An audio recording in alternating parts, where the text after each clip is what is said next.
हे बुआ वो देखो भैया कुछ कहा तारे। अरे लड्डू उड्डू खा लोगन। हाँ हाँ खाई बुआ। ए छोटको सुना ना, जल्दी से तैयार हो जा, गांव के कुछ लड़की लोग आइल बा मुंह देखे खातिर। दीदी मूड नहीं खे। फिर आके आराम कर लिहा, अभी जल्दी से तैयार हो जा। हाँ हम कहनी ना हमार मूड नहीं खे। तनी जाके चाय बना के ले आई।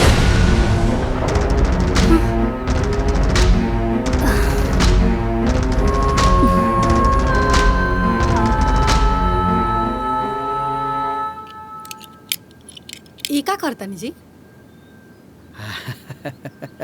ई जौन दहेज के नौका सामान मिलल है ना, कुल बड़के कमरा में बंद। अरे रंग रंग के किस्म किस्म के सामान मिलल बा। त सब कमरवा में रख दे तब घरवा भर न जाई। पगला गेल बाड़ू का? ई कुल सामाना जौन है पुरन के घरों में रख देई, खराब ना हो जाई। अरे जब हम नया घर बनवाई तई कुल सामान वो घर में रखा, ठीक बा ना? काहे से कि हमार बेटा सरकारी बैंक में बा, वो कैशियर रोज करोड़ों रुपए गिनता। त ऐसे ऐसे ना रखाई, बड़ा सा महल बनी, वही महल में कुल सामान रख जाई। ये पूरा गांव देखी और तो और हरलका प्रधानों भी देखी। बुझलू? हैला चाबी रखा संभार के, ठीक है ना? ठीक बा। का करी अम्मा जी? ही आई ना। हाँ दुलेन, अरे जल्दी आई। का भइल हो? काहे परेशान बड़ो? अम्मा जी हम छुटको के कहनी कि तैयार हो जाओ, मुंह दिखाई करे के बा। हमरा की छट से जवाब दे देलस, हमरा की तो काठे मार देलस। का कहलसी हो? कहा तिया हमार मूडे नहीं के। का? ओकर तबीयत ठीक बानू? अरे बैठ के मोबाइल देखा था। अब का होई अम्मा जी, गांव की लड़की लोगन के सामने तब बेइज्जती हो जाई। दीदी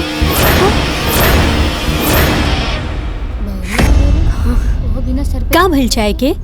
हाँ, हम कब से वेट करत आनी। थोड़ा जल्दी बना के दे दी। हाँ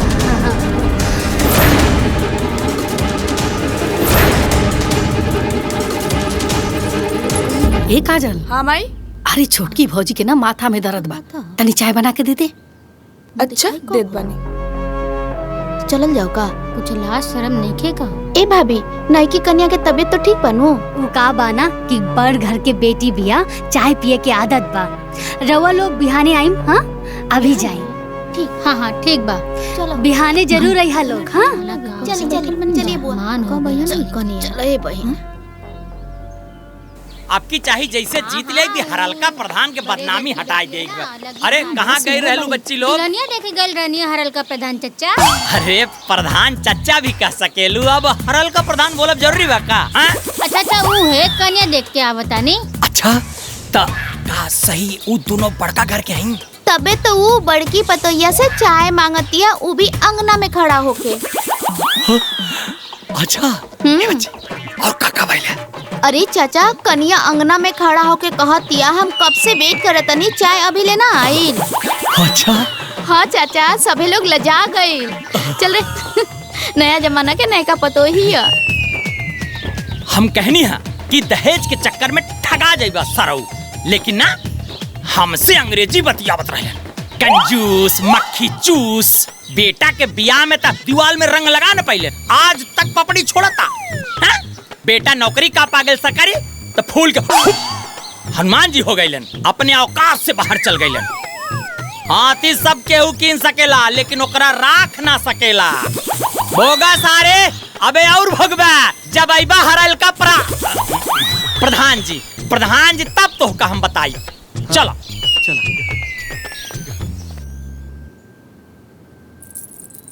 दुल्हन, तारा माथा में दर्द बका? नाता ता देह बथत बा का? ना तारा कोनो शरीर में तकलीफ तो नहीं है? बहुत कोनो तकलीफ तो नहीं है, हम एकदम ठीक बानी। बहुते बढ़िया। तू चाय मंगलू है ना, यही से हमनी के ऐसा लागल। ए दुल्ही वो कहा ना कि घर के सारा रिश्तेदार अभी इजे वालों हम चाहत रहनी है कि तू चूल्हा पुजाई के रस्म कर दे तू अब बढ़िया बढ़िया खाना बना के सबके खिला दे तू तब बढ़िया रही। व्हाट बढ़िया रहित हम काहे बना के खियाई उधर आओ रिश्तेदार है ना तरवा खिलाई। काहे से तू नया दुल्हनिया आयल बाड़ू ना यही से। दीदी हमार पापा इतना दहेज एक हाथे तो नहीं खन देले बाड़े कि हम यहाँ आके खाना बनाई है ना। टका जे दहेज लेके आवेला वो काम ना करेला का। दीदी रउआ कितना दहेज लेके आइल बानी उ सब हमके पता बा।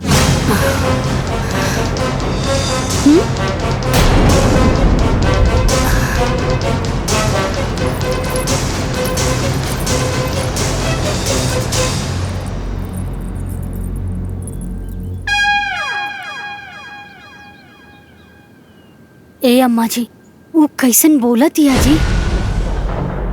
अरे उता ठीक बा अब ई सोचा कि इज्जत रही कैसे। माई फूफा के बुला के पूछल जाए ऐसे घर में कैसे ब्याह करा देनी। अगली पसंद तो हमनियों का न कइले बानी सन। अम्मा जी अगर घर के इज्जत बचावे के बा ता लोग से झूठ तो बोले की पड़ी ना। ए दीदी कन्या के चूल्हा पूजन करवा देती तो हमनियों के अपना घरे दुआरे चल जाइब जा। अब कितना दिन चूल्हा पुजाई के इंतजार करबू। काहे दीदी? का है ना मामी जी सब घर के अलग अलग नियम होला। छुटकी के घर वाले कहवले बा कि 1.25 महीना ले छुटकी चूल्हा ना पूछी। काहे? अब सबके ना सहाला ना। ना ओसे का भइल? अब ई सब खातिर केहू के घर के नियम तोड़ल ठीक नहीं खेलो। 1.25 महीना बादे चूल्हा पूजी। हमनी के तो आना जाना लागल रही दीदी। अब कब ओकरा हाथ से बनवा के खा ले हल जाई। हाँ मामी 1.25 महीना के तो बातें बा सब केहू के बुलाई आ रउआ के भी आई के बा। ठीक बा। अच्छा चलिए चलो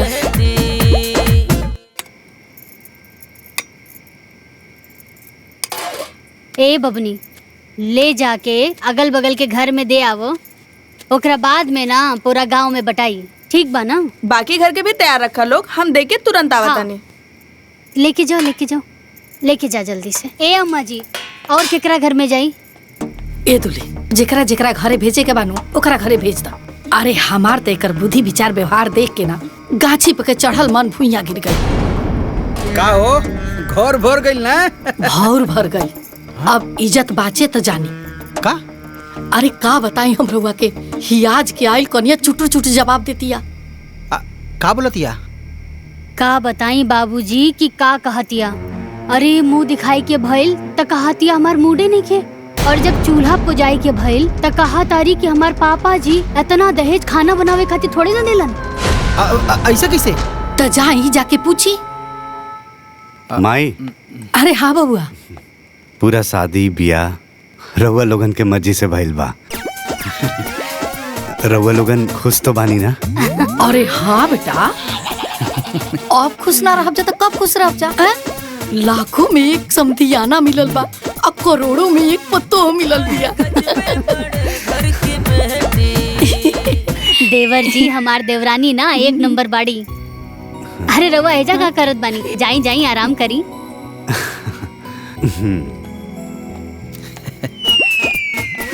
अब भगवाने जानस का हो ये दादा। अरे कुछ ना होई अभी नया नया बिया सिस्टम समझ में आई सब ठीक हो जाई। ठीक है ना? हाँ? ए अम्मा जी ठीक हो जाई ना। भगवान जानस सुधरी की ना।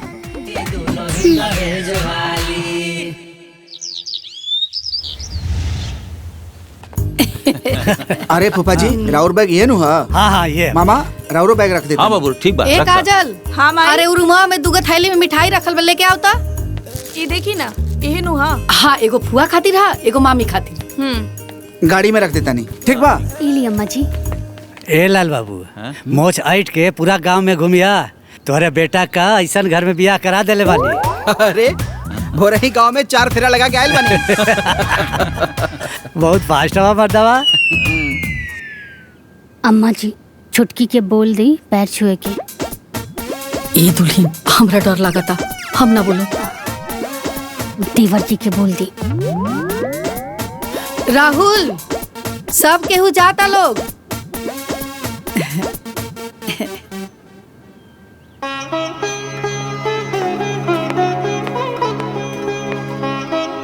खुश रह।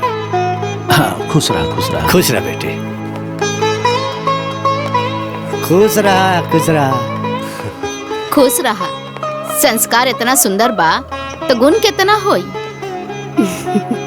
बड़ा नीक बहू मिलल बिया। खुश रह। अच्छा हम जाता नहीं। हाँ ए बाबू कहाँ जाता नहीं? बैंक जाए के बाद छुट्टी नहीं खेनू। ए बाबू, तनी छुट्टी मिले तो हमरो के यहाँ आके घूम जा। हाँ मामा जी जरूर। अच्छा अभी हमरा के देर होता, हम जाता नहीं। हाँ ठीक। हमनियों के बहुत लेट हो जाए, अनहार होता। चला हाँ, जाओ ठीक जल्दी। बा, चला तनी। ठीक। हिला लोग हो, चल जल्दी चला। चला लोग जल्दी चला। आवा।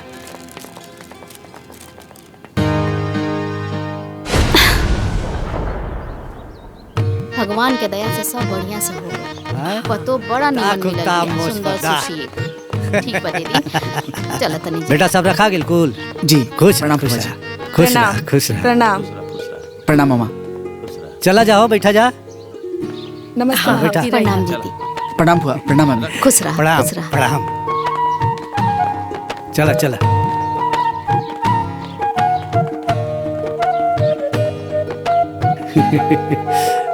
ठीक बा फूफा जी, पहुँच के फोन करे।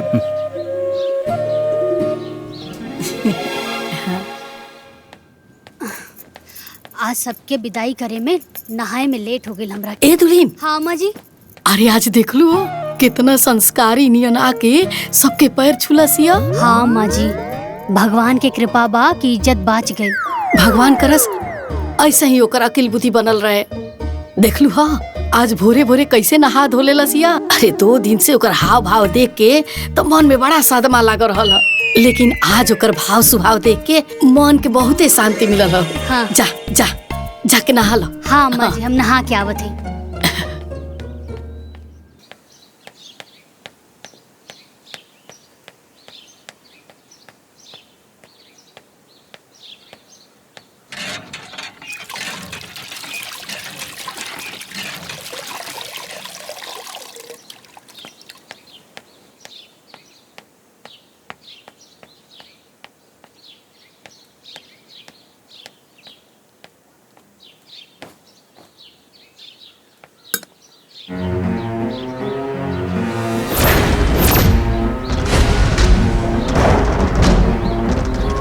अम्मा जी, अम्मा जी, अरे हेने आई ना।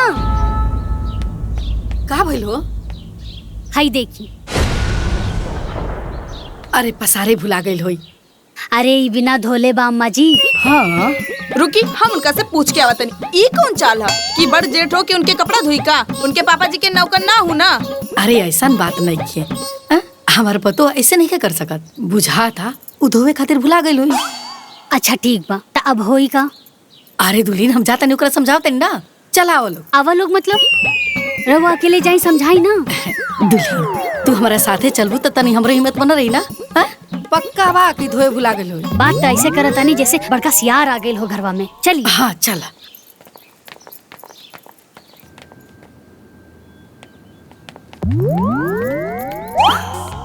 ए दुल्हीन तू ही पूछा ना। हम छुटको। अरे का भइल? छुटको, शायद तू नहा के ना अपन कपड़ा सही छोड़ के आ गइलू। अच्छा, अरे दीदी वो धोए खातिर बा। त चल के धोला। हम काहे धोई? हाँ? काहे की राउर कपड़ा हा? अरे ओसे का भइल? हमार पापा हमरा से कपड़ा धोए खातिर, बर्तन धोए खातिर, झाड़ू पोछा लगवावे खातिर, एक खातिर वालों के दहेज थोड़े ना देले बाड़े। अब समझ में आई ना? का समझ में आई? अरे दुल्हीन, तार पापा इतना दहेज एक दिन थोड़े ना देले बने। तू आके एजा कपड़ा धो, काम करा। छुटको ता फिर तहार कपड़ा के धोई? ला रवा लोग जेठानी को टेंशन ये दे रवा लोग ठीक बा। ससुरा वालों को भाव नहीं दे। अरे बाप रे बाप, अब का करी? ए दुल्हन बुझाता के एकरा माथा पर भूतवा चढ़ गई दादा। देख लू सुटुर सुटुर जवाब देतिया। आज भैया के आवेदा इनके नाटक सब बताई हम। चुप कर, मारा बैसन थप्पड़ ना मुंहे लाल हो जाई। ई जोन करत आरी ओकरा के बतावल ना जाई। ए बबनी, अगर हमनी के बताइब सन ना तो हमनी के 4 गो सुनब भी सन। वो तो कहता रहलन हा कि अपनी बराबरी के परिवार में रिश्ता करे के, लेकिन हमनी के ना भूत चढ़ल रहे बड़का घर में रिश्ता करावे के। सही कहता रुए दुल्हन। अरे हमनी के अपने जाल में अपने फंस गइल बन जा। तो इनके कपड़वा के धोई? ए बेटा, उ तोर बड़ भौजाई ही है ना, तू ही धो दे। हम ना धोए।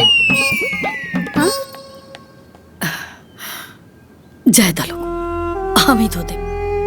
अम्मा जी, रिश्ता तय करावे में हमहू तो रहनी ना, रउआ रहे दी, हम धो देतानी।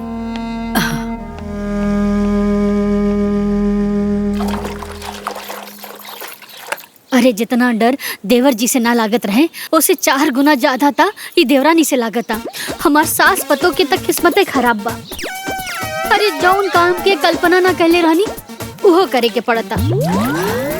कहो कपड़ा धोए तरु का? ना, कबड्डी खेलतानी। खेलब जी। काहे ऐसे बोला तरु हो? तरवा काहे ऐसा सवाल करतानी? हाँ, आ जाई ना अपन दूसर काम करी। हड़कईबू ना जाएम तब? हैं? ना जाए ना तो यही पानी से रवा के धो दे। जाता नहीं कि ना? अजीब हाल बा भाई। ससुरा वालों को भाव नहीं देती, हाय गजबे बड़े घर की बेटी। ए काजल, काम आई? आए देखना, आए छोटकी भौजी के ना ले जाके नाश्ता दे दे, ना तो बाहर आके चिल्ला के ना हमर सब तोपल झाकल इज्जत उधार कर दी। हम ना जाए। अरे पगली, तू चाहता रे कि हमर तोपल झाकल इज्जत सब उखार हो जाए? ना नू ना, हम ना जाए। अगर कुछ बोल दिए तो हमार खीस पड़ जाए। ए बेटा, हम तोर माई नु हई, माई के बात ना मनबे? हाँ, चल चल के दे दे। कुछ बोल दी है तो? अरे हम बनी नु काहे बोली है? हमू चलतन तोरे साथे। चल चल चल चल। अरे चल चल चल, हम बनी नु चल।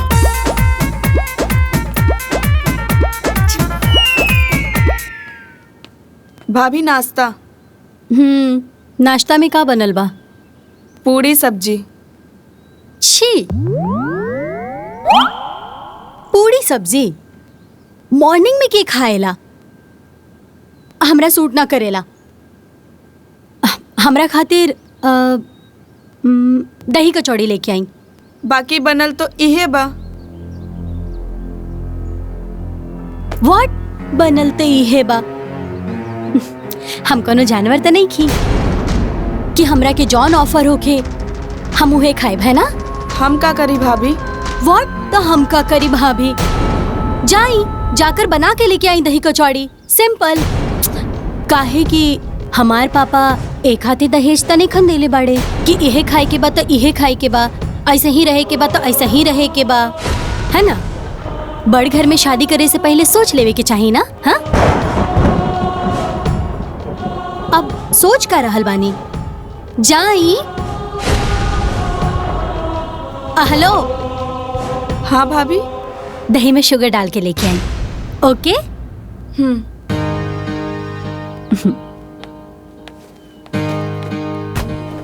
यही से हम ना जात रहे नेहा। ते सुन ली है ना कैसे बड़बड़ बड़बड़ करत आरी? खाए चाहे भाड़ में जाए।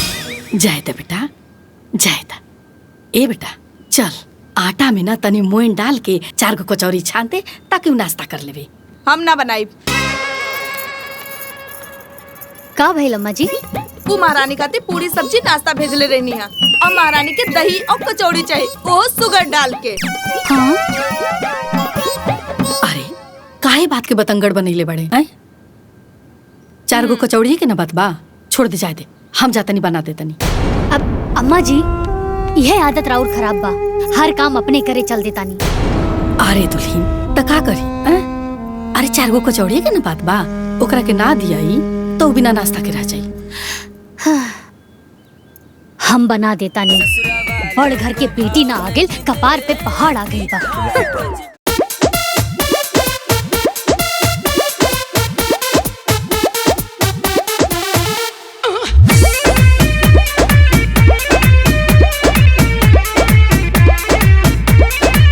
लेके आइली दहेज साथे पलंग कुर्सी मेज नई हर से।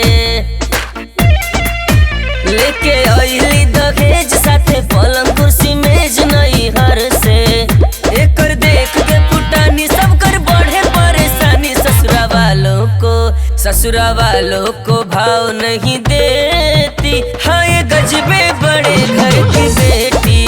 ससुरा वालों को भाव नहीं देती। हाँ ये गजबे बड़े घर की बेटी।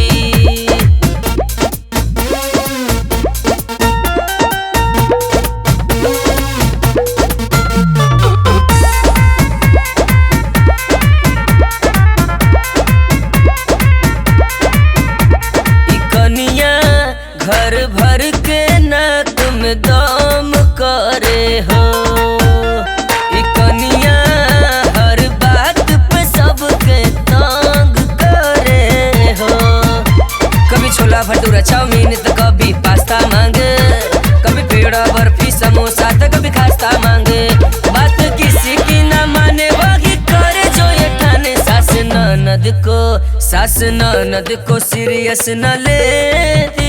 हाँ ये गजबे बड़े घर की बेटी।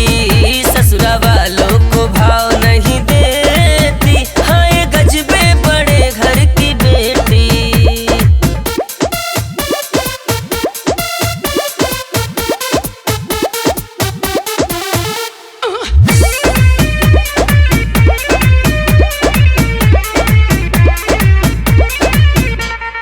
कनिया बड़का घर के रुबाब दिखावे। कनिया दहेज के हिसाब बैठावे। बोलो कभी जूस मांगे कभी लस्सी तो कभी मांगे पिज्जा। करे अलग अलग फरमाइश सबका हुआ नतीजा। चाहे बड़ा हो या छोटा असर कुछ भी न होता। जेठानी को टेंशन ये देती। हाँ ये गजबे बड़े घर की बेटी। ससुरा वालों को भाव नहीं देती। हाँ ये गजबे बड़े घर की बेटी। बाप रे बाप, खतरनाक है ये तो।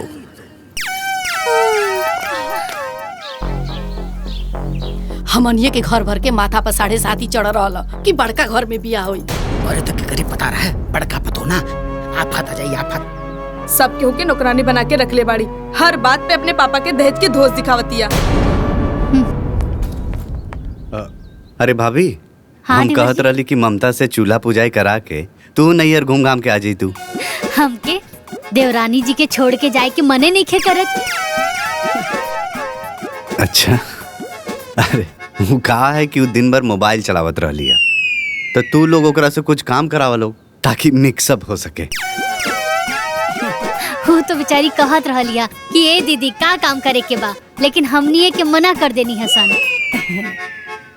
हाँ बेटा, अरे आखिर तो जीवन भर काम कर रही के बा, थोड़ा आराम कर लेवे दे। ठीक बा, ते सास उपतो जैसन तोर मर्जी। अच्छा भाभी, बाजार से कुछ लावे के बा? अब नया कनिया आयल बा घर में, ओकरा पसंद के चाय बिस्किट नमकीन मिठाई जौन सही लगे लेते आई। ठीक बा। बाबूजी, राहुल दवाई बा ना? हाँ बेटा, हाँ। ए राहुल, चौका पर कपड़ा प्रेस करके दिले बनी, अइहा त लेते अइहा। ठीक बा भैया। भैया लौंग लता मिठाई लेते आइया। लौंग लता? ठीक ले आई। कपड़वा याद से ले ले अइहा। अरे वो सब तो ठीक बा, आज ना तक कलो के पता चली तब का हुई।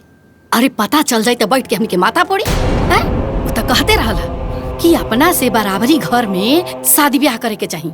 अरे हमनिए के घर भर के ना माथा पे 7.5 चढ़ रहा कि बड़का घर में ब्याह होके। ए बाबूजी, अब का हुई? हमके का पता का हुई का ना हुई, जौन हुई तो दिखल जाई। अरे ये तो जा। अरे ये दुल्हन, अरे ओकरा नाश्ता ले जाके दे दो, ना तो फिर बाहर निकल के चिल्लाए लगी, हंगामा खड़ा कर दी। ठीक बा अम्मा जी। क्या जल्दी? अच्छा ठीक बा, तू नाश्ता पानी करवा तनी, हमने के सोसाइटी जाके आवा तनी। चले जाई। ठीक।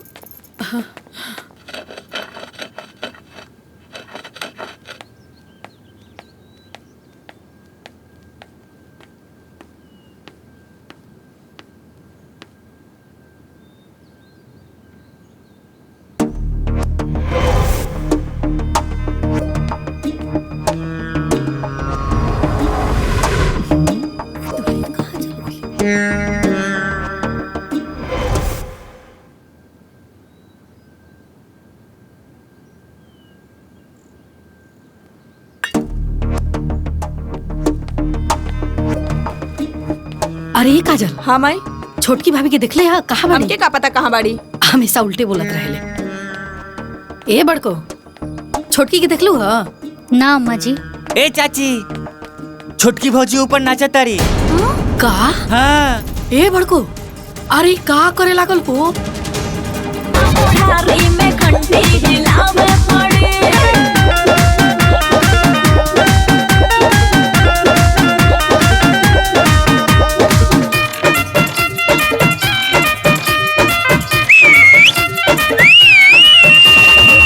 जब जवानी में फाटेला जोरवा हो मनोने ओने खूब। अरे कुछ करे दादा, न तो इन घर के पूरा इज्जत के नाश कर दी। जब बुढ़ाई के दिनवा आवे, आज बमस्ती तो लूटला जमक। अरे बंद करा अपन ही नाटक। बड़ घर से यह कुल सीख के आइल बाड़ू। लाज शरम कुछ है नहीं खे। छत पे खड़ा होके ऑर्केस्ट्रा नियन नाचताड़ू। ओ हेलो, एमे प्रॉब्लम का बा? अरे पगलेटिया, छत पे नाच के पूरा गांव के तमाशा बनल बड़े। आ कहता रे प्रॉब्लम का? लौकत नहीं के घर के चारों तरफ तमाशा लागल बा। Shut up. हमरा से अननेसेसरी बात एकदम ना होके के चाहिए। हाँ? और वैसे भी लोग से हमके का करे के बा? हाँ? हम अपन काम करतानी, बस बात खत्म। अरे काम ना हई, हाँ? इज्जत के तिलांजलि है, प्रतिष्ठा के नाश है। बुझात नहीं खे का? हेलो, हमरा के रउआ नियन अनपढ़ औरत से लेसन लेवे की जरूरत नहीं खे। हाँ? और वैसे भी हमार पापा एक हाथी दहेज नहीं खंदेले बाड़े कि तो लोग जैसन आलतू फालतू लोग के बात सुने। फालतू में आके दिमाग खराब कर देली। रील के सत्यानाश हो गई। अब हटी।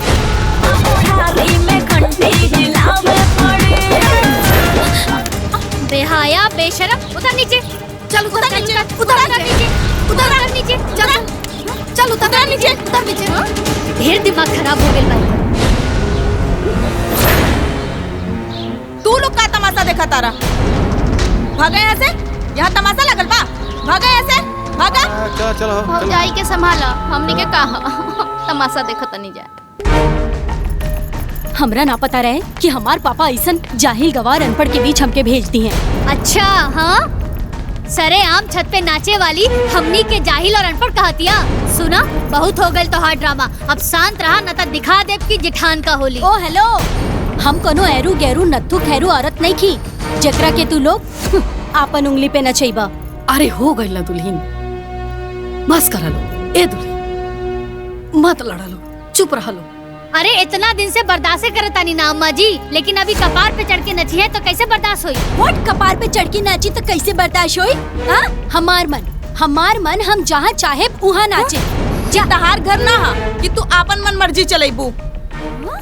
अरे चुप कर रे, तेहू बोले लगलीस। अरे गांव के लोग सुनिए तो का कहिए? अरे ए बात के लाज कई बड़ी घर की बेटी के होके के चाहिए ना अम्मा जी। एक्सक्यूज मी, हमार घर के बराबरी करे के तू लोगन के कैपेसिटी भी नहीं खे। और वैसे भी हमार पापा तू लोगन के औकात से ज्यादा दहेज एक हाथी देले बाड़े कि तू लोग हमार गुलामी करा। अरे आग लागो ऐसन दहेज में। अरे बाप रे बाप, का करिए दादा, चुप करा सना रे। अरे ये दहेज वाली के चुकराई ना अम्मा जी, और इनकर मुंह बा हमनी से गुलामी करावे के। व्हाट मुंह बा गुलामी करावे के? ई बात ना दहेज लेवे के पहले बोले के चाहत रहे। अरे छुटकी दुल्हन, हम तर हाथ जोड़ता नहीं, चुप कर। अरे काहे सरेआम हमनी के इज्जत में आग लगाओ तब? अरे अम्मा जी, रवा एकरा सामने काहे हाथ जोड़ता नहीं? अरे दुल्हन, तेरे सामने हाथ जोड़ता नहीं। तू ही चुप हो जा। माई देखत नहीं के इनका के आपन दहेज के कितना घमंड बा।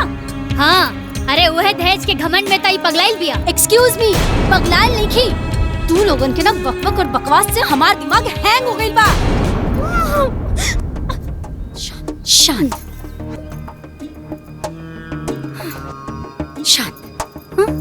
ठीक बा अम्मा जी, हमरा के अनपढ़ गवार जाही लोग से बात करे के नहीं खे, ठीक बा?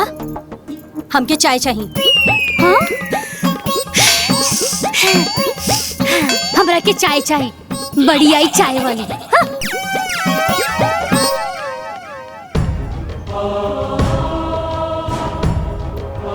हे भगवान,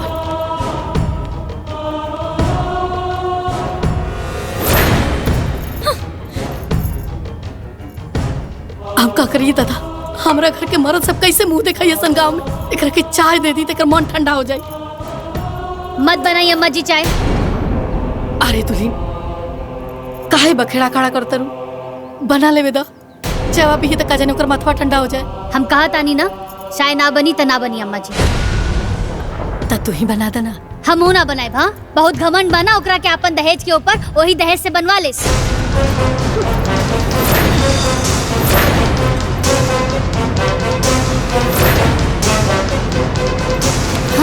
का कहनिया? Repeat it again.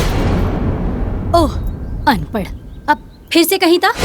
कहनी हो कि तोहर पापा हमनी के ऐजा नौकर नहीं रख ले। अरे दुल्हीन, काहेला टेंशन खड़ा करत रू लोग? एक कप चाय के ना बात बा। एक बूंद भी चाय ना मिली अम्मा जी, बहुत घमंड बना इनके दहेज के, वही दहेज से बनवा लेस। अम्मा जी, हम अनपढ़ लोग से बात नहीं कर चाहत, बस ये बताई चाय मिली कि ना मिली? अम्मा जी हमू बता देता नहीं, एक घर में ना केहू केहू के नौकर ना हा, चाय ना बनी ता ना बनी। अच्छा हाँ ठीक बा, तो आज तू लोग के औकात दिखावा तनी। आज सबके क्लास लगवाई, देखिया बड़ी आई दहेज वाली। हमरा से पंगा ले ले बाड़ू ना, चाय पी दिखावा तनी। चाय ना बनी त ना बनी। हे भगवान,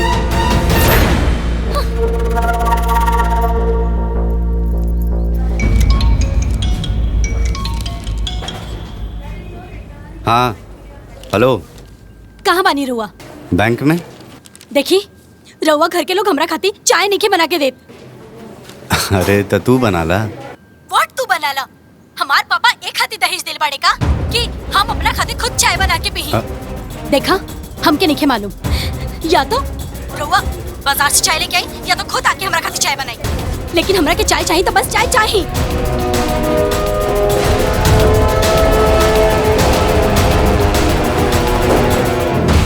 बाबूजी, गांव समाज में बहुत बेइज्जती होता, कुछ समझ में नहीं आया।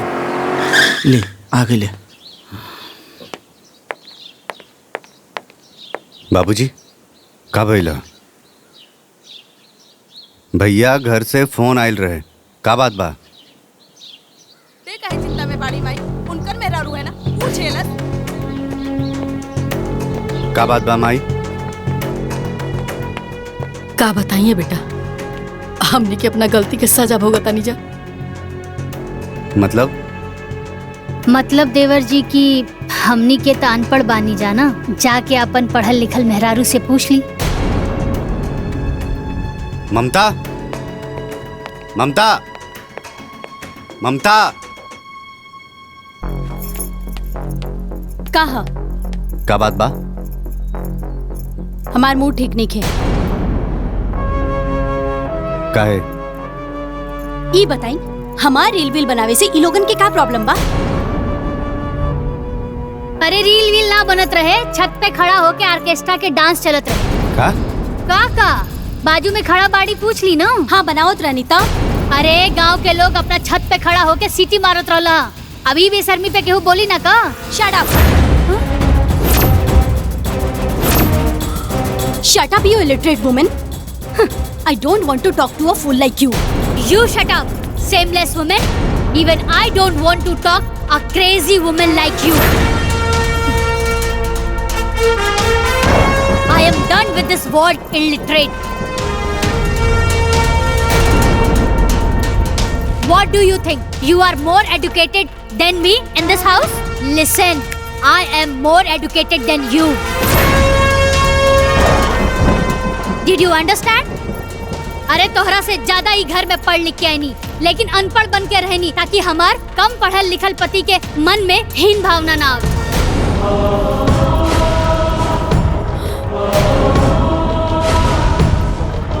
अरे एजुकेटेड पीपल के अंदर कल्चर होला, लेकिन तू कौन पढ़ाई पढ़ के आयल बाड़ू? कि सबके नीचा दिखावत जहिया से तू आइल बाड़ू तहिया से तोहार जूठा थाली धोवत बानी सन, एकर कपड़ा धोवनी हम, आपन बेइज्जती बर्दाश्त करत बानी सन, सिर्फ और सिर्फ एक खातिर कि ई घर के प्रतिष्ठा बनल रहे और तोहार पापा जी के मान सम्मान बनल रहे। माई, भाभी का कहता डी? हाँ बेटा, बड़के दुल्हन जॉन कहतरी सब सच कहतर। अरे मुंह दिखाई से मना कर देली, चूल्हा पुजाई से मना कर देली, रोज नया नाटक इनकर, हमनी के हर नखरा इनकर झलत रहनी जा, हर बेइज्जती साथ रहनी जा, ताकि इनका मन में शांति मिल जाए। लेकिन तब अरे तो ये बात तू लोग आज तक हमरा के बतावलू काहे ना? डर से बेटा, डर से। काहे से तू मना करत रहला ना कि बड़ घर में बियाह मत करा, लोग अपना बराबरी में बियाह करे के चाहिए। लेकिन हमनी के तार बात ना मन्नी जा। अरे हमनी के का पता रहे कि ऐसन बड़ घर से विपत पतो उतार ले जा। ओ हेलो, का विपत पतो? हाँ, का विपत पतो?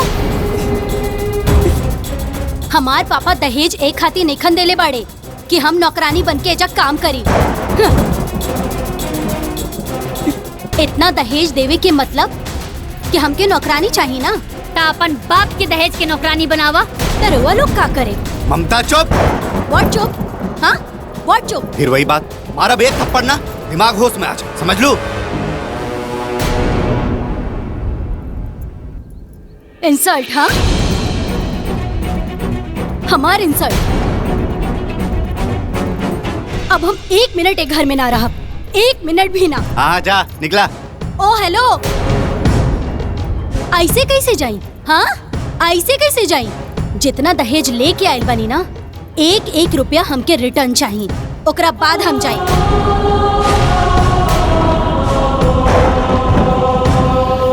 डन। तहार 1-1 रुपया और तहार दहेज हम रिटर्न कर दे। बाकी तहार जैसन बदतमीज लड़की जौन हमार फैमिली के रिस्पेक्ट ना करे, हमरा के ना चाहिए। जा, निकल यहाँ से। अरे ऐसे कैसे चल जाई? आपन दहेज लेके वापस हमनी से गुलामी करौले बिया, हमार गुलामी करे के पड़ी, ओकरा बाद जाई। ओके फाइन, काल हम अपने पापा के एजा बुला ले।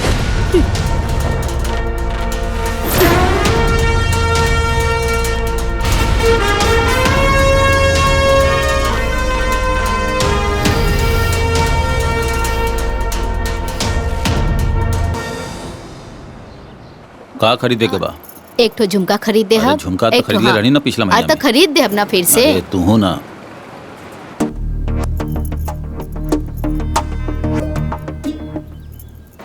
हेलो। हाँ पापा। हाँ हाँ बोल बेटा। रुआ काल के काल यहाँ आई। बात का बा वो तो बतावा। रुआ पहले यहाँ आई, सब आपके पता चल गई। ओके, मम्मी से बात करबू? ना, मूड नहीं खे। कल हम आवतानी। का भाई? पता ना, गुस्सा में लागत रहल। बाबूजी, छोट मुंह बड़ बात करतानी, अब आपे बताई। का रउआ अपन बेटी के दहेज ई खातिर देले बानी कि वो हमनी के नीचा दिखावे, हमनी के बेइज्जती करे? हाँ समधे जी, का समधिन जी रहुआ माई बाप के ऐसे ही नौकर नौकरानी बना के रख ले रही? ना, ये तो बिल्कुल गलत बात। पापा, रोवा के हम एजा बोलेले बानी कि ई लोग। तू बोलैले बाड़ू। हाँ तो हमार सुनी ना। हाँ बोला। देखी पापा, हमरा ऐसन अनपढ़ और ड्रामेबाज लोगन के साथ नहीं रहे के। ई तू का कहताड़ू? देखी पापा, हम ही फैसला पहले ही कर लेले बानी, रोवा के सिर्फ बता रहल बानी। अच्छा, आखिर इतना हार्ड डिसीजन तू ले लू काहे? काहे कि ई लोग के साथ हम यहाँ परकटी चिड़िया की तरह नहीं रह सकत। ई लोग के हमार हर बात पे ऑब्जेक्शन बा, हम इतना लिमिटेशन में ना रह। बेटी, ये सब तोहरा खेल लगाता, ये तोहरे लाइफ के बात बा। डोंट वरी पापा, ई लोगन से सारा दहेज के पैसा और सामान हम वापस ले ले। ममता, आर यू मैड? रिलैक्स पापा, देखी हम ही फैसला कर चुकल बानी। और अब हमार फैसला चेंज नहीं हो सकत बस। अरे बाबू, रउआ कुछ काहे बोलत नहीं की? हमरा इनका फैसला से कौनो एतराज नहीं के। पूरा लाइफ बर्बाद हो जाई। ये पागल लड़की के समझ में नहीं आवत। व्हाट लाइफ बर्बाद हो जाई? हाँ, व्हाट लाइफ बर्बाद हो जाई पापा? यहाँ रह के भी कोनो आबाद नहीं खे। बस 1 महीना के बाद बा ये लोगन के एहसान उतारे के बाद, और 1 महीना के बाद रउआ बस गाड़ी लेके आ जाइहा। ऐसे ज्यादा बात हमके नहीं करे के बाद बस। रउआ लोग हमरा के माफ कर दी, हम बहुत शर्मिंदा बानी।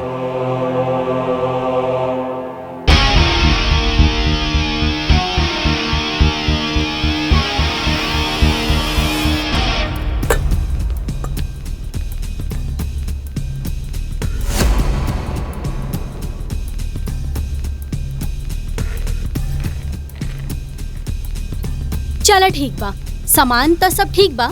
Cash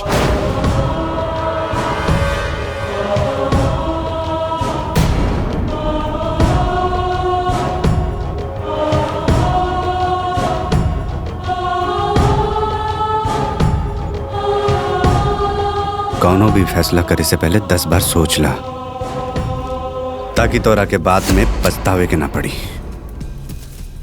Whatever.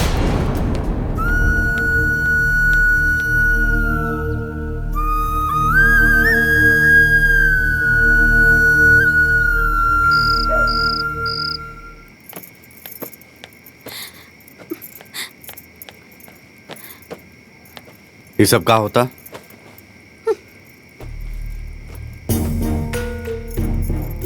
ड्रामा मत करा, समझ लो। बिछावन हटा के काहे सुतल बाड़ू? काहे कि हमार पापा के दिहल नहीं खे, और काहे सोती हमरा और घर के बिस्तर पे। हमके ना चाहिए केहू के एहसान। तारी ये बचकाना हरकत की वजह से बात यहाँ तक पहुँच गई। व्हाट बचकाना? हाँ, व्हाट बचकाना? पहले ई बताई हमरा कि के बा हमरा से ज्यादा एजुकेटेड है घर में? हाँ, के लेके आयल बा हमरा से ज्यादा दहेज है घर में, या के बा हमरा से ज्यादा बड़ घर के ए घर में? बताई। तारा ई बात के बहुत घमंड बा ना? यस, बात बा। पछताइबू, एक दिन तू बहुत पछताइबू। ओ हेलो, हमके सब पता बा कि जॉन हमार खिलाफ एक घर में टीम बाजी हो रहल बा ना, ओकर एगो प्लेयर रहुआ बानी। लेकिन बहुत दिन ना, बस कुछ दिन के बाद बा। ओकरा बाद नमस्ते, टाटा, बाय बाय।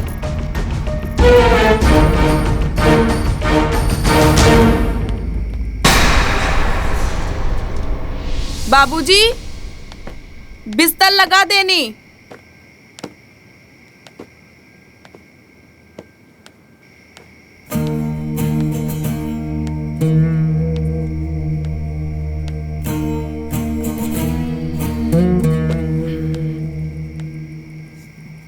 लीजिए, पानी पी ले।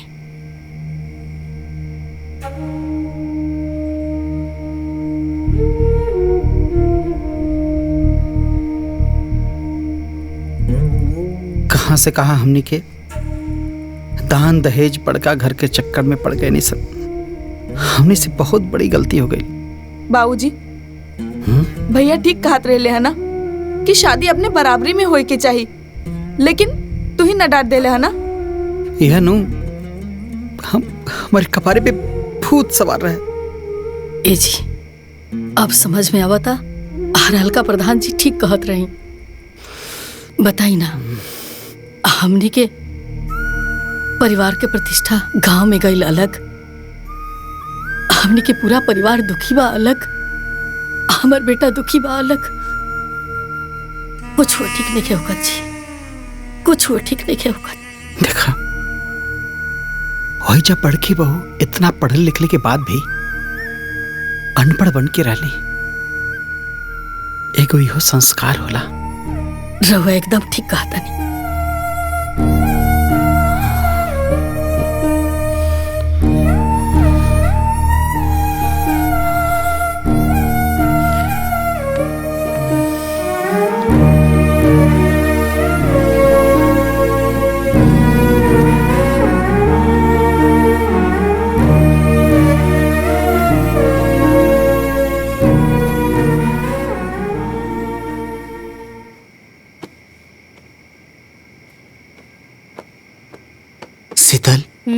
तू हमारा ला जोन तपस्या कैलू वो हर केहू के बस के बात नहीं है। अरे कौन औरत अपना पति के मान सम्मान खातिर पढ़ल लिखल होके भी और बार बार अनपढ़ होके के ताना भी सही। यहाँ तक कि हम बहुत तरह के कितना बेर ताना देनी, शीतल हमरा के माफ कर दिया। अरे ये हाथ जोड़ के हमार इतना साल के तपस्या के माटी में काहे मिलावत बानी जी? ऐसन मत करी। तू ऐसन काहे कैलू शीतल? जब हमनी के बियाह तय भइल रहे तब माई बाबूजी के मन में यह चिंता रहे कि दामाद जी कम पढ़ल लिखल और बेटी ग्रेजुएट। कहीं ये बात के लेके दामाद जी के मन में हीन भावना आ गई तो जीवन बहुत मुश्किल हो जाए। यही से हम वो दिन तय कैनी आपन माई बाबूजी के सामने कसम खैनी कि हम आजीवन अनपढ़ बनकर रहब। तू तो महान बाड़ू। आज हमार मन गर्व से भर गई। तू कहा था फिर से तार एडमिशन करा दी। अरे ना जी, हमके तो बस घर के काम करे के। तगली।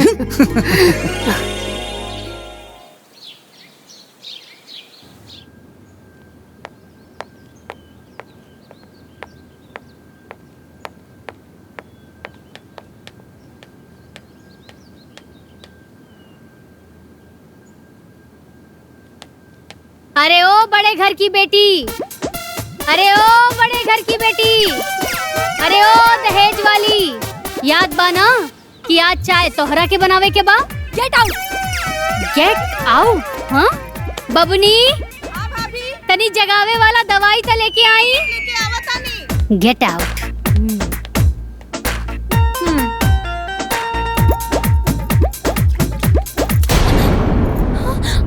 What is this? मतलब व्हाट इज दिस? समझ में नहीं आवत कि व्हाट इज दिस? हमनी तोहरा के चाय 10 बजे बना के नानू देवत रहनी। हाँ टाइम देखा, 10 बज गइल बा। हमनी के चाय चाहिए। अरे अरे अरे, इतहार पापा के दिहल ना हा कि जौन बुझाई ऊ करबू। ये हमार भैया के कमाई कहा, तो प्लीज प्यार से, एकदम प्यार से। और 10 चाय जल्दी। देख ले। चलो चलो। दिला बड़ा न खड़ीले जैसे 5 सकतिल रहे गुस्सा में। हाजी गुस्सा में केहू सभे झट से वाझुरानी, केहू सभे झट से वाझुरानी। हर दम आप से तेरे बोझाली दुल्हन दहेज वाली। अरे अरे अरे, ए बड़े घर की बेटी, ई सब तोहार बाप के दहेजवा ना हा। हाँ ए पर अपन गर्मी मत दिखावा। ई सब सामान हमनी छोट लोग के हा। तनिक आराम से चाय बनावा। हे भाभी। हाँ बबनी बोला। बड़ घर के बेटी के हाथ के चाय के स्वाद कैसन होला जी? हाँ 1 मिनट में पता चल जाए बबनी। अब चाय बनता है बात देवर जी के बोल दा कि पी के जई हैं। ए छोटका भैया, चाय बन गइल, पी के जइहा। चलो हो। चलो।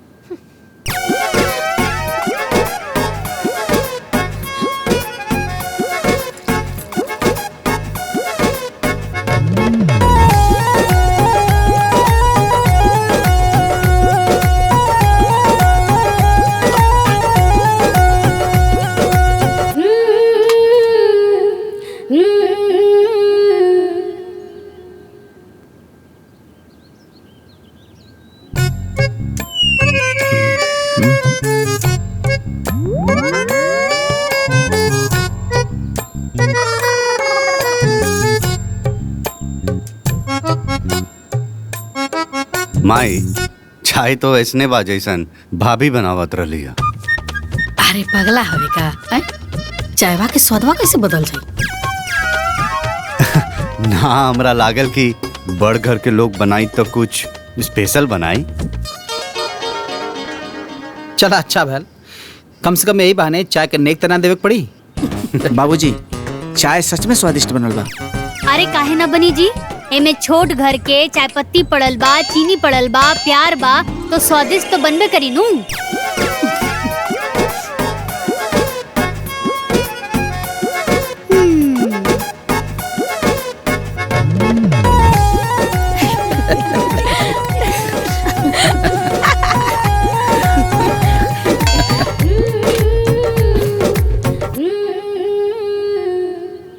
बाबूजी चला जाए। हाँ चला। हाँ आओ भैया चला हो।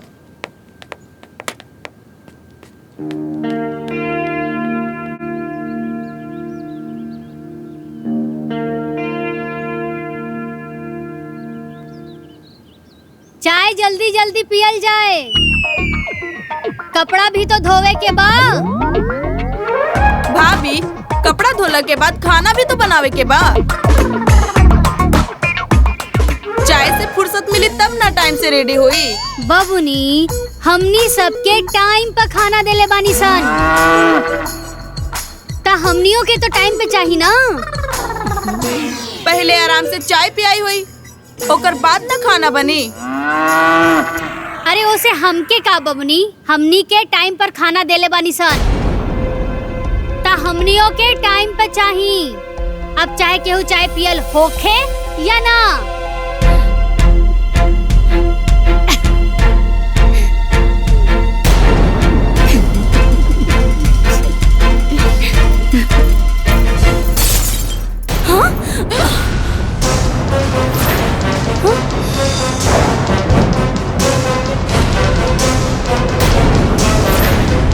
अब जब तक तुम लोग के खाना बना के ना खिया देब ना, तब तक पानी की एक बूंद ना पियब।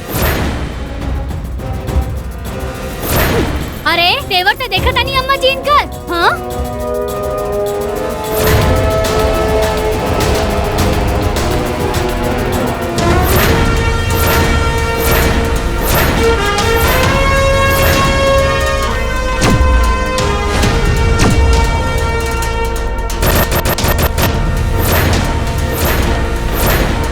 ए बड़े घर की बेटी जी, ई कप तोहार पापा जी के दिहल दहेज ना रहल जौन तोड़ देहलू। मालूम बा हमके, हमार पापा ऐसन सड़ियल चीज देहू नहीं खन सकत। फिर भी चाय तो इहे में पियत रहलू हा। बस कुछ दिन के बाद में, बस कुछ दिन और, फिर ओकरा बाद ई घटिया सामान, घटिया लोग, ई घटिया घर से हमके मुक्ति मिल जाई। वो सब ठीक बा मैडम जी, लेकिन ई कब तक टूट गइल बा ना, अब का होई। और वैसे भी हमनी के तो गरीब आदमी है सन, गरीब घर के बेटी, चाय के में पियल जाई। अच्छा अभी बताओ तनी।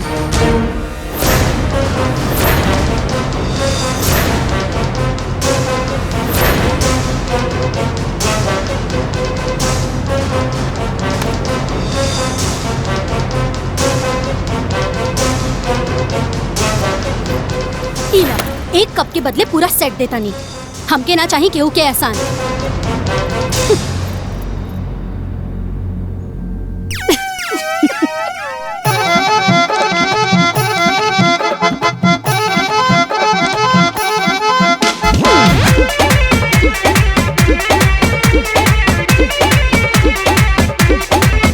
रहे बिगड़ल रसता पाए,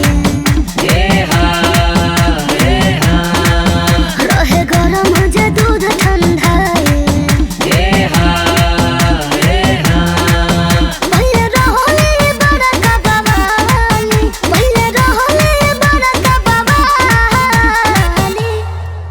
अब करे काम हाली हाली दुल्हन दहेज वाली, अब करे काम हाली हाली दुल्हन दहेज वाली, दहेज वाली हो दहेज वाली हो दहेज वाली, पहिले रहली बड़का बवाली दुल्हन दहेज वाली, अब करे काम हाली हाली दुल्हन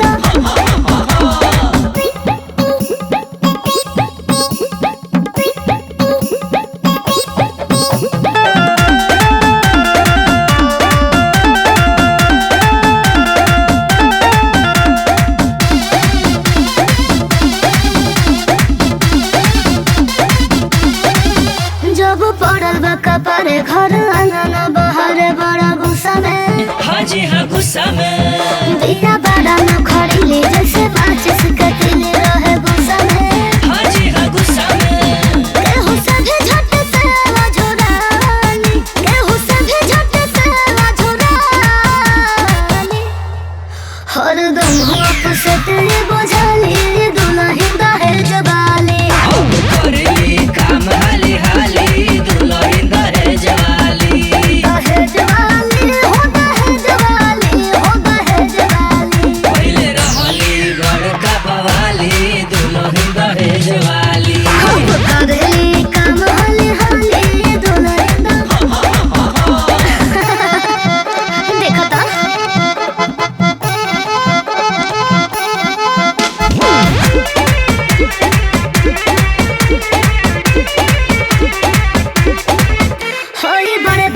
बेटी आज बेला तारी रोटी देखो कोई से हाजी हारी से सब काम झम झम करो तारी दाना दान देखो कोई से हाजी हारी से ना दे रानी ना कहू से ना जानी ना दे रानी ना कहू से ना जानी केहू से पूछो कह जानी दुल्हन दहेज वाली करेली काम हाली हाली दुल्हन दहेज वाली दहेज वाली हो दहेज वाली हो दहेज वाली पहले रहली बड़का बवाली दुल्हन दहेज वाली अब करेली काम हाली हाली दुल्हन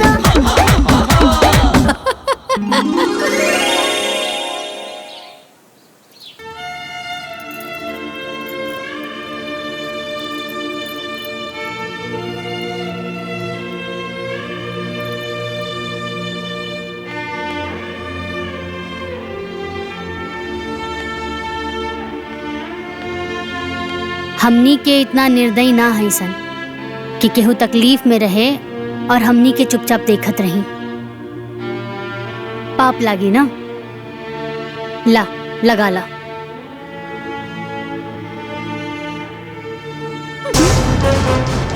व्हाट पाप लागी? हाँ व्हाट पाप लागी? ओ हेलो, हमके केहू के दया दृष्टि के जरूरत नहीं खे। रउआ नियन लोग के तो हम अपन घर में नौकर रखे नहीं, ई तो मजबूरी बा जे सेवा कर रहल बानी।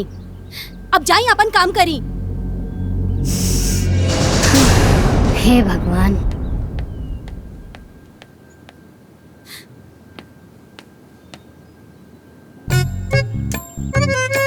अरे आज बड़ घर के बेटी अपन जरल हाथ में अपने से पेस्ट लगाव तारी तो हर बाप के दिहल दहेज ना लगा देत बा का? ई का फर्जी बात कर रहल बानी? अरे हम फर्जी नियर बात करत तानी, तहरे न घमंड बा अपन पापा के दिहल दहेज के। ओ हेलो, हमरा लगे टाइम नहीं खे ई फर्जी बात करे के। जाई अपन काम करी। जब देखा जाई।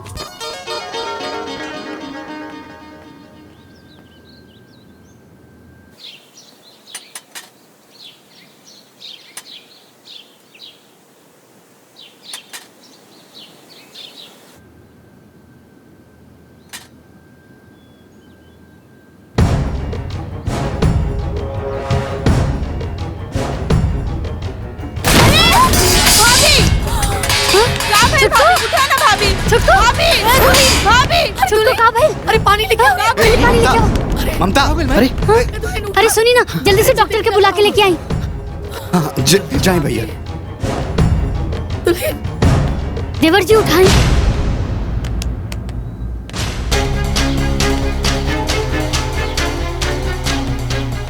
डॉक्टर स्वतंत्र के लिए कही है, ठीक है? बहुत अच्छा डॉक्टर हुआ।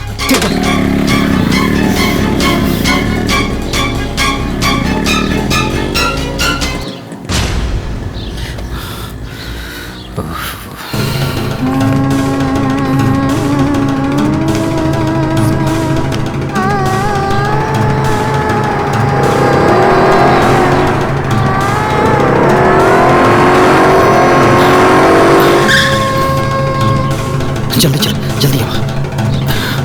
पकड़ पकड़, चल चल। आई आई।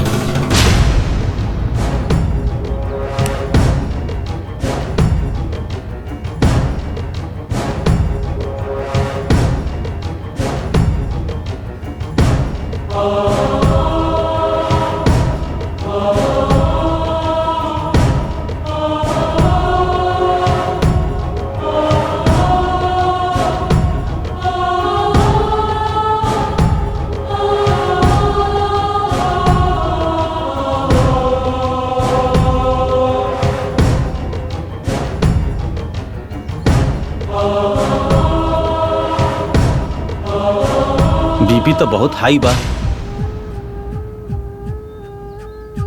इनका कोनो बात के टेंशन बा का? डॉक्टर साहब तनी गुस्सा ज्यादा करेली। अरे आजकल के लोग तो गुस्सा ही करेले, हर बात पे गुस्सा। ई ना बुझी है कि गुस्सा कैला से कितना नुकसान होला।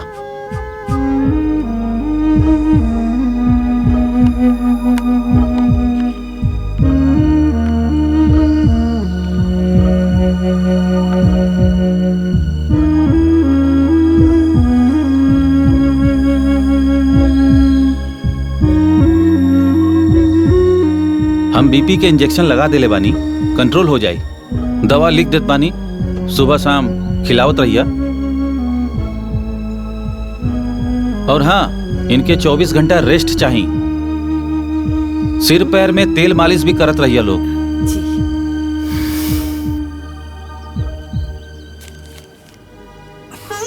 नमक बिल्कुल बंद कर दिया। ठीक बा। फिर आके हम चेक कर ले। हम ठीक बा डॉक्टर साहब। आई चले।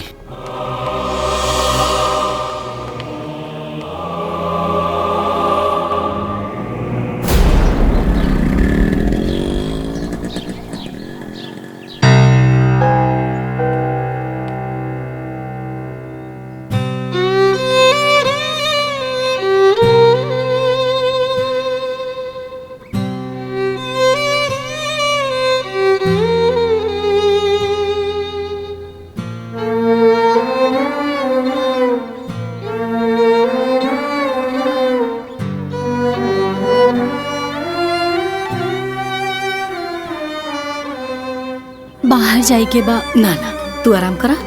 डॉक्टर साहब कहले बड़े तारा के आराम करेगी।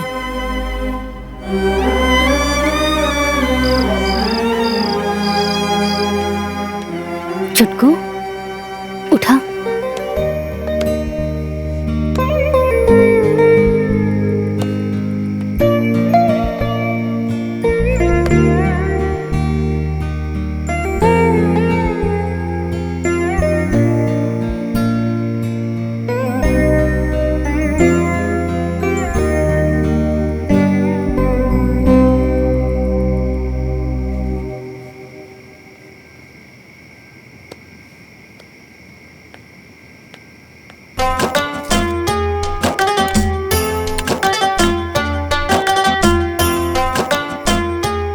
ला दुल्हन।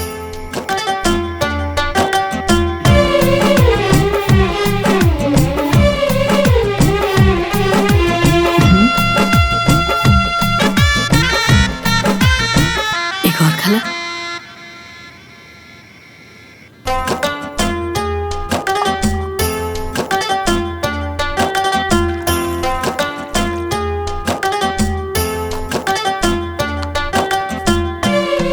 भाभी ले दूध पी ली।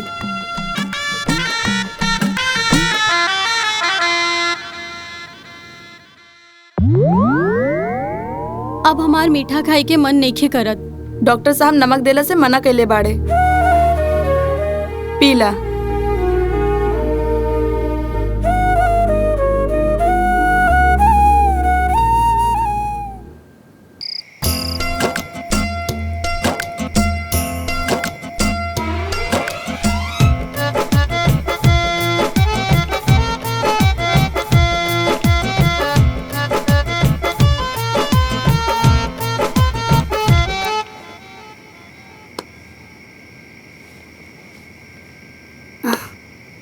का भाई?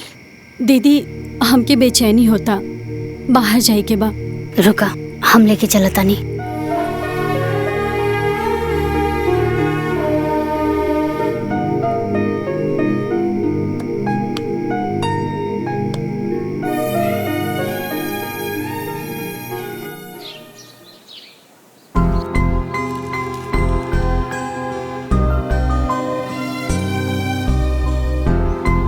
अच्छा दीदी, हम का कहत रहनी कि का हम बाहर घूमे जा सकतानी का? ज्यादा बाहर घुमला के कौनो जरूरत नहीं खे। डॉक्टर साहब मना के ले बड़े। दवाई खा ला।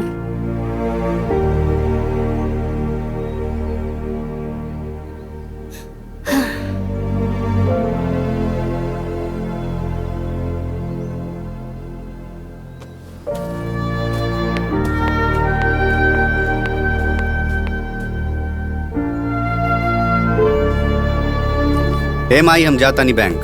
अरे छोटकी के तबीयत खराब बा, आ तू बैंक जाता रे? अरे ते लोग तो सब करते बाड़ी, हम रुक के का करब? चाहे कुछ करब या ना करब, लेकिन जब ले देवरानी जी के तबीयत खराब बा ना, रउआ के कौनो बैंक वैंक नहीं खेजाई के।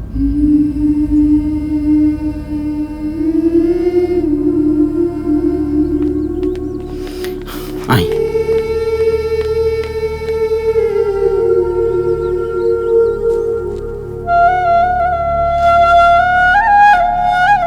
अरे वाह, बीपी तो एकदम नॉर्मल हो गई। रउआ लोग बढ़िया से केयर कईनी, यही से सब कुछ बहुत जल्दी नॉर्मल हो गई। और हाँ, इतना गुस्सा सेहत खातिर बहुत खतरनाक होला, ब्रेन हेमरेज भी हो सकेला। यही से अपन ख्याल रखिया, कूल रहिया और प्यार से रहिया, ठीक बा? जी डॉक्टर साहब।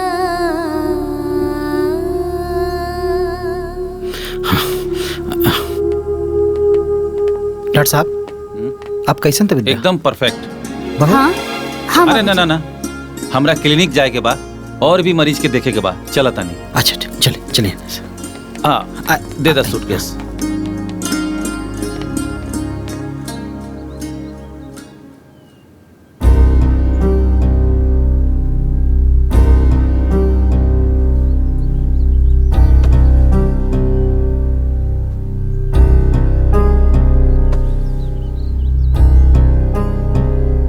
तू पिछला 24 घंटा से बिस्तर पर बीमार पड़ल रहलू है।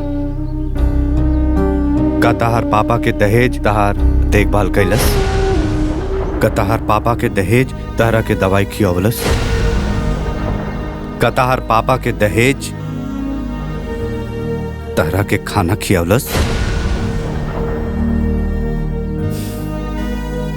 ममता, घमंड बहुत बेकार चीज होला। पैसा से ज्यादा कीमत इंसान और इंसानियत के होला। तू हमरा परिवार के साथ कब्बो अच्छा व्यवहार ना कैलू, वो सबके कब्बो रिस्पेक्ट ना देलू, फिर भी सब कुछ भुला के वो सब पिछला 24 घंटा से तहर सेवा में लगला। मुश्किल में न तहर पापा की दहेज काम आइल, न तहर घमंड। खैर ये सब बात हम तहरा से कहे कहता नहीं। तहरा के तो जाए के बा।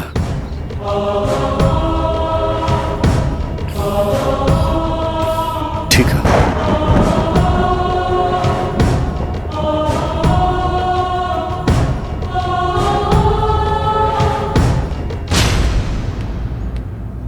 ये सब सामान उठा के गाड़ी में डाल दो।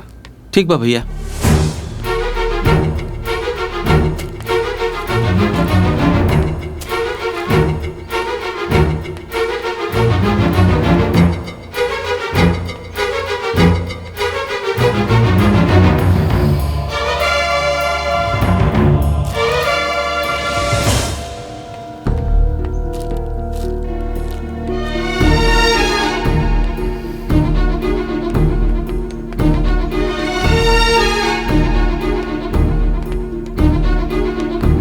ए बबनी, ये सब सामान कहाँ जाता?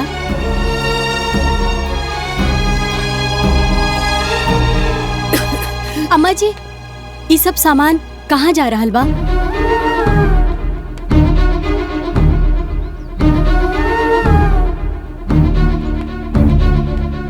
दीदी,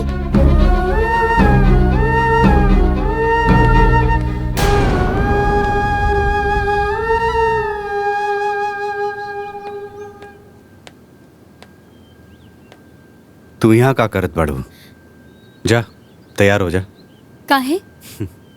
कहे का तारा जाए के बाना, तहर बाबूजी गाड़ी लेके आयल बाड़े। देखत नहीं को सब सामान लोड होता।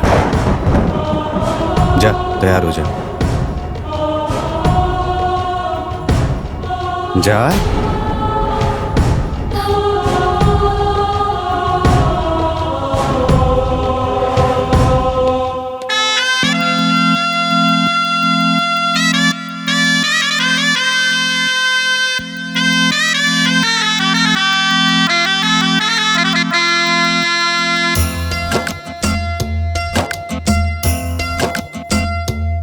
आज आइल बालाचारी मन भाईल बाटे भारी आज आहिल वाला चारी मन भाईल बाटे भारी आज छूटो त हमरा से हमरो दुनिया आज छूटो त हमरा से हमरो दुनिया कहियो आइल रही जहवा हम बन के कनिया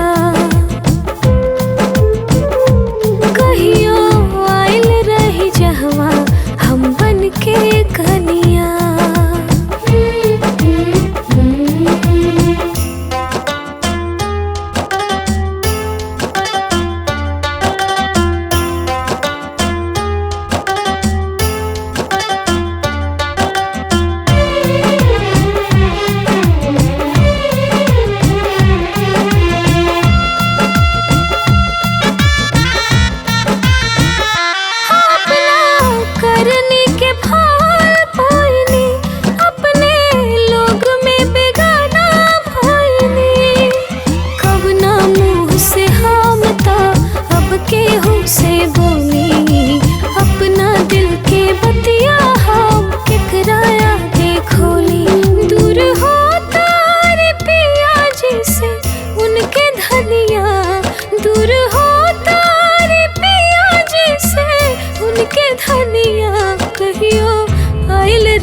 जहवा हम बन के कनिया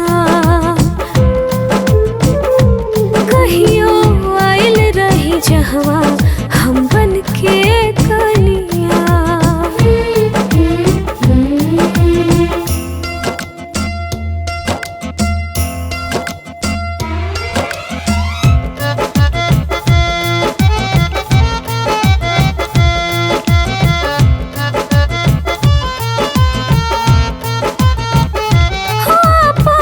किस्मत बिगाड़ ले हनी हम तो घरवा उजाड़ ले हनी जिकरा से तारा है जन्म जन्म के नाता हमरा से अब वो है साथे छूटल जाता दूर हो तारे राजा जी से उनके रनिया दूर हो तारे राजा जी से उनके रनिया कहियो आइल रही जहवा हम बन के कनिया कहियो आइल रही जहवा हम बन के कनिया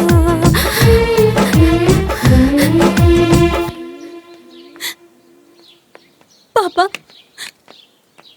हम केहू के पैर ना छुअनिया हम पैर छू के आवतनी अभी कर कौनो जरूरत नहीं है बेटी। जरूरत बा पापा वो हमार सास ससुर जेठ जेठानी हलो प्लीज पापा हमके जाए दी अभी घर से तोहर कौनो रिश्ता नहीं है बेटी। आज के बाद ना रही लेकिन आज बा पापा प्लीज जाए दी प्लीज प्लीज जाए दी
अब तो हम जा रहल बानी ना तो अब तो हम क्या माफ कर दे।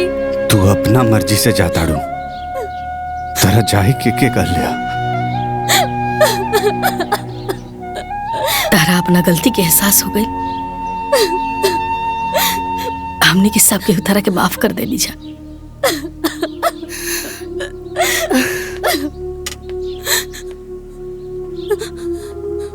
दान दहेज से खुशी ना मिलेला, खुशी ता अपनन के खुशी दे के मिलेला। हे छुटको, बड़ घर के बेटी हो। ए छुटको, बाकी पतो तो हमनी घर की हो ना। हाँ?